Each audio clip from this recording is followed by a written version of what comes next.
Latest खबरें पाने के लिए कल्याण टुडे चैनल को सब्सक्राइब करें और नोटिफिकेशन पाने के लिए बेल आइकॉन बजाएं। सड़क परिवहन एवं राजमार्ग मंत्री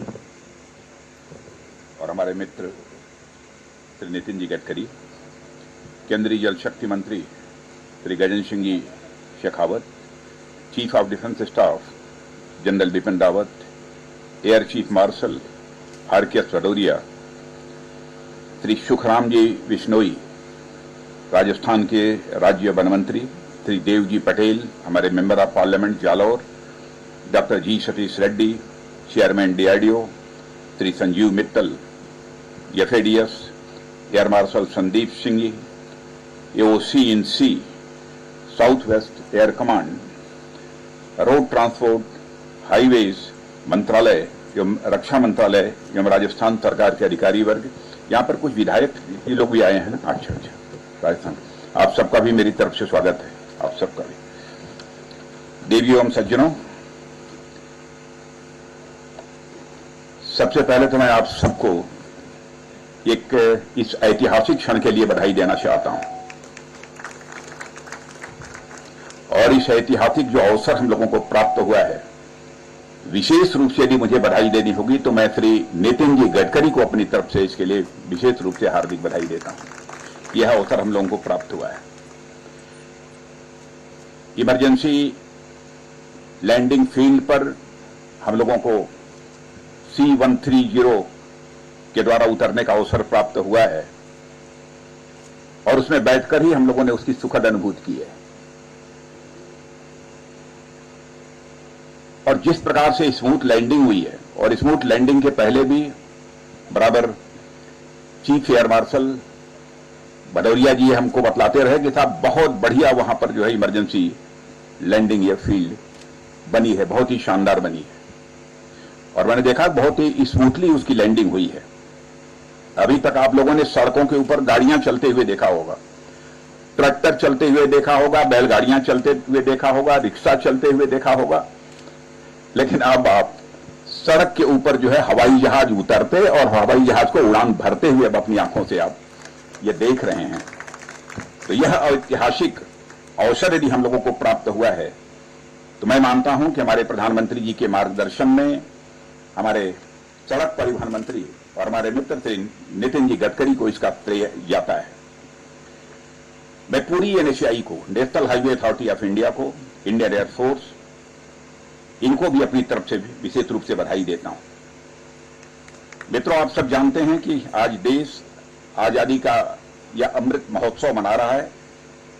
साथ ही 1971 का युद्ध जिसमें हम लोगों ने विजय हासिल की थी, उसका यह स्वर्णिम वर्ष भी यह देश मना रहा है। और आज जहां पर खड़े होकर हम अपना विचार व्यक्त कर रहे हैं, यह स्थान भी 1971 की विजय का यह साक्षी रहा है। और ऐसे में इमरजेंसी लैंडिंग फील्ड का निर्माण मन में तो उत्साह पैदा करता ही है, साथ ही सुरक्षा के प्रति भी मन के अंदर एक विश्वास का भाव पैदा करता है, एक सेंस ऑफ कॉन्फिडेंस पैदा करता है। इंटरनेशनल बॉर्डर से आप जानते हैं कि यह स्थान बहुत ही नजदीक है, बहुत दूर नहीं है,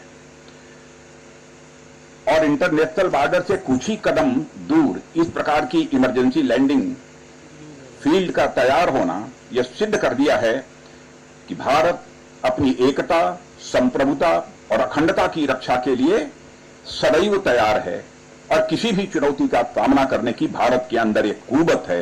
यह संदेश भी हमने स्पष्ट रूप से दे दिया है। जैसा नितिन जी ने कहा कि यह 3 किलोमीटर का यह स्ट्रेच है और 19 माह के अंदर तैयार हुआ है। मैं बधाई देना चाहता हूं नितिन जी, आपको भी, आपकी एनएचएआई को भी। कोविड के बावजूद, जबकि सारा हिंदुस्तान कुछ समय के लिए रुक गया था, सारे कामकाज ठप पड़ गए थे, उन प्रतिकूल परिस्थितियों में भी 19 माह के अंदर इसे तैयार करना, इसके लिए जितने भी प्रशंसा की जाए सचमुच वह कम है। इसके साथ ही आप अपनी स्पीच में बतला रहे थे कि 3 हेलीपैड्स भी बगल में आपने तैयार कराए हैं, कुंदनपुरा, सिंघानिया और यह बखाशर, और यह इमरजेंसी लैंडिंग फील्ड और 3 हेलीपैड्स जो तैयार हुए हैं, मैं समझता हूं कि युद्ध के समय ही नहीं, बल्कि यदि प्राकृतिक आपदा यदि आती है और आम लोगों को राहत पहुंचाने की आवश्यकता होती है, तब भी यह एयर स्ट्रिप और यह हेलीपैड्स बहुत ही महत्वपूर्ण भूमिका का निर्वाह करते हैं। और इस बार तो आप लोगों ने देखा होगा कि हमारी इंडियन फोर्स, हमारी आर्मी, हमारी नेवी कोविड की संकट की घड़ी में किस प्रकार से उन्होंने अपनी भूमिका का निर्वाह किया है। केवल भारत में रहने वाले लोगों के लिए ही, चाहे वह दवा हो, चाहे यात्रियों को यहां से लेकर वहां ले जाना, ले आना, यह सब सारा करना, साथ ही ऑक्सीजन गैस की सप्लाई को इंश्योर करना, दुनिया के दूसरे देशों में जो हमारे भारतवासी बसे हुए हैं वो अपने घरों को आना चाहते थे, उनको ले आना, यह सब बहुत ही महत्वपूर्ण भूमिका का निर्वाह हमारी इंडियन एयरफोर्स, हमारी आर्मी और हमारे नेवी ने यह किया है। और आप जानते हैं, प्राकृतिक आपदा जब आती है तो यह समय, यह घड़ी किसी युद्ध काल से कम नहीं होती है। और मैं कह सकता हूं कि युद्ध चाहे दुश्मन से हो या फिर आपदाओं से, हमारी यह एयरफोर्स सदैव लोगों की अपेक्षाओं की कसौटी पर यह सदैव खरी उतरी है।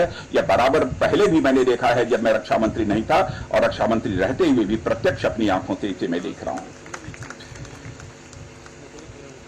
और बॉर्डर पर भी देश को जब भी जरूरत पड़ी है, इंडियन एयरफोर्स तैयार रहा है। और हमारी आर्मी, नेवी, एयरफोर्स हो, सभी, इन सभी के ऊपर देश का पूरा भरोसा है, पूरा विश्वास है। ऐसे में इस प्रकार की इमरजेंसी लैंडिंग फील्ड्स और हमारी सेनाओं के ऑपरेशनल और सिविल असिस्टेंस को और भी एज प्रदान हुआ है, इस प्रकार की यहां पर एक एयर स्ट्रिप तैयार होने के परिणाम स्वरूप। जैसा हमारे सड़क परिवहन मंत्री, हमारे मित्र नितिन गडकरी जी ने बतलाया कि हमारी सरकार रोड्स, हाईवेज का निर्माण का काम तो कर ही रही है, साथ ही साथ हमारे सेना की ऑपरेशनल कैपेबिलिटी भी बढ़े, उसके लिए भी जो भी आवश्यक सुविधाएं दी जा सकती हैं इस मंत्रालय के द्वारा या पूरी कराई जा सकती हैं, उस दायित्व का भी निर्वाह यह मंत्रालय कर रहा है। और मुझे याद है कि हमारी सरकार ने 2016 में भी इस प्रकार की एक इंटर मिनिस्ट्रियल कमेटी बनाई थी और उसने कुछ स्थानों की रिकमेंडेशन की थी। मेरे पास तो जो फिगर है, सचमुच मुझे पूरी जानकारी नहीं थी, लेकिन नितिन जी ने मुझे बतलाया कि 20 स्थानों पर इमरजेंसी लैंडिंग फील्ड या national highway authority of India इसको तैयार कर रही है और कई स्थानों पर हेलीपैड्स भी बनवाने का काम कर रही है। यह बहुत बड़ी बात है। पहले तो मेरी यह कल्पना थी कि शायद जिस स्थान पर हम उद्घाटन करने जा रहे हैं यही स्थान एक ऐसा है और इसके अलावा और कोई नहीं होगा, लेकिन 20 स्थानों पर इसी प्रकार की इमरजेंसी लैंडिंग फील्ड का तैयार होना, ये मैं समझता हूं कि हमारी सुरक्षा की दृष्टि से भी एक बहुत ही महत्वपूर्ण पहल है। और मित्रों, आप जानते हैं, चाहे रोड्स हों, हाईवेज हों, चाहे ब्रिजेस हों, चाहे टनल्स हों, हमारे देश की सोशियो इकोनॉमिक डेवलपमेंट में, सामाजिक आर्थिक विकास में कैसी उसकी महत्वपूर्ण भूमिका होती है, इससे आप सभी अच्छी तरह परिचित हैं। इसीलिए रोड्स को आप सभी जानते हैं, इसे देश की जीवन रेखा कहा जाता है, इसे लाइफ लाइन कहा जाता है। और यह अद्भुत काम हुआ है। यदि मैं कहूं, पहले तो हम सोचते भी नहीं थे, यह तो अकल्पनीय काम हुआ है, यह कहना भी अतिशयोक्तिपूर्ण नहीं होगा। और मैं कह सकता हूं कि अब हम लोग एक भारत, सशक्त भारत की दिशा में तेजी से आगे बढ़ रहे हैं। यह बात हम विश्वास के साथ अब कह सकते हैं। और मुझे इस बात की भी जानकारी दी गई, हाईवे अथॉरिटी ऑफ इंडिया के लोगों ने ही दिया, कि 550 जिलों को आप भारतमाला परियोजना के साथ जोड़ रहे हैं। नितिन जी, बहुत बड़ी बात है, ये छोटी बात नहीं है। टनल बनाए जा रहे हैं, हाईवेज बनाए जा रहे हैं, और मैं मानता हूं कि जो हाईवेज बन रहे हैं, ये भारत की प्रोग्रेस के हाईवे बन रहे हैं, भारत की प्रगति के हाईवे बन रहे हैं। यह सामान्य हाईवे नहीं है। और इससे डायरेक्ट और इनडायरेक्ट रोजगार कितना मिलता है, प्रत्यक्ष और अप्रत्यक्ष रूप से, यह बताने की जरूरत नहीं है। सहज रूप से ही आप इसका अनुमान लगा सकते हैं। बहुत सारी इंडस्ट्रीज भी चीजों को तैयार करने में अपनी महत्वपूर्ण भूमिका का निर्वाह करती हैं, उनमें भी रोजगार प्राप्त होता है। प्रत्यक्ष जब इस प्रकार के इंफ्रास्ट्रक्चर्स का निर्माण होता है तो इसमें प्रत्यक्ष और अप्रत्यक्ष रूप से रोजगार के अवसर प्राप्त होते हैं। पड़ोसी देशों के साथ भी मैं national highway authority of India, Nitin ji, बधाई देना चाहता हूं। कि हमारे प्रधानमंत्री के मार्गदर्शन में हमारे पड़ोसी देशों के साथ हमारी सीमलेस कनेक्टिविटी बन सके।